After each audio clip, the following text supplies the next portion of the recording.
15 মে 2026 NEET পরীক্ষার প্রশ্ন ফাঁস নিয়ে সুপ্রিম কোর্টে শুনানি চলছে।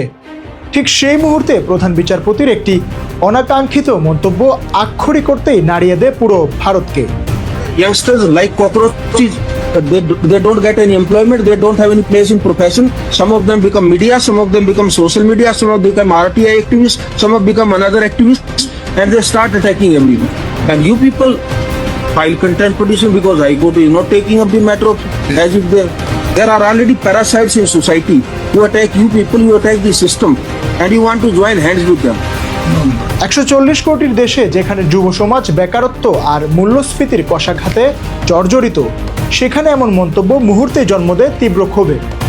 পরের দিন তিনি ভুয়া ডিগ্রিধারী বলে নিজের বক্তব্য স্পষ্ট করলেও ততক্ষণে যা হওয়ার হয়ে গেছে। ক্ষোভের আগুনে ঘি ঢাললেন বোস্টন ইউনিভার্সিটিতে অধ্যয়নরত তরুণ অভিজিৎ দীপকে।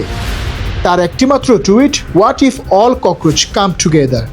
ব্যাস, সোশ্যাল মিডিয়ায় জন্ম নিল বিজেপির বিকল্প ককরোচ জনতা পার্টি বা সিজেপি। জাতি, ধর্ম, বর্ণের কোনো বিভেদ নেই, শুধু 3টি শর্তে দলে যোগ দেওয়ার আহ্বান। মাত্র দুদিনের টুইটারে 40,000 আর ইনস্টাগ্রামে 80 লাখ ফলোয়ার, যা খোদ বিজেপিকেও ছাড়িয়ে যায়। সিস্টেমের বিরুদ্ধে জমে থাকা ফ্রাস্ট্রেশনকে কাজে লাগিয়ে সিজেপির ম্যানিফেস্টো যেন পুরো ব্যবস্থার মুখোশ খুলে দিল। নিট কেলেঙ্কারিতে শিক্ষামন্ত্রীর পদত্যাগ চেয়ে অভিজিতের ভিডিও বার্তায় 1 ঘন্টায় রিয়েক্ট করল 1 কোটিরও বেশি। কোটি শিক্ষার্থীর না বলা কথাগুলো যেন প্ল্যাটফর্ম পেল।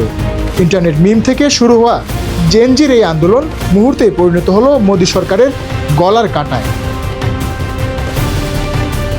বিরোধীদের দমাতে একপেশে মিডিয়া আর রিয়েল টাইম অ্যাকশন ভারতে নতুন নয়।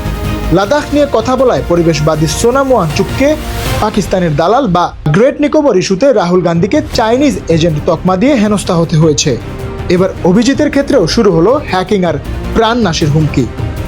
আম আদমি পার্টির প্রাক্তন কর্মী হওয়ায় প্রথমে সন্দেহ থাকলেও অভিজিৎ যখন প্রকাশ্যে এসে মুভমেন্ট শুরু করলেন, তখন আর সংশয়ের অবকাশ রইল না। স্থবির হওয়া 3 সপ্তাহের আন্দোলনে নতুন মাত্রা যোগ হয় যখন সোনাম ওয়াংচুক এতে যোগ দিয়ে অনশন শুরু করেন।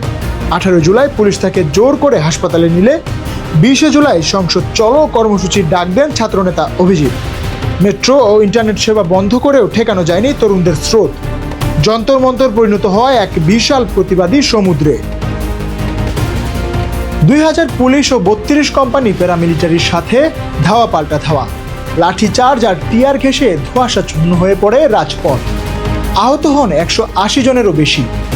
এই আন্দোলন আজ আর শুধু শিক্ষায় সীমাবদ্ধ নেই। বেকারত্ব, মূল্যস্ফীতি আর জবাবদিহিতার দাবিতে তা রূপ নিয়েছে এক গণবিস্ফোরণে। বিশ্লেষকদের মতে সিজেপির এই ক্রমবর্ধমান আন্দোলন ভবিষ্যতে মোদী সরকারের জন্য বাজাতে পারে বড় ধরনের বিপদের ঘণ্টা।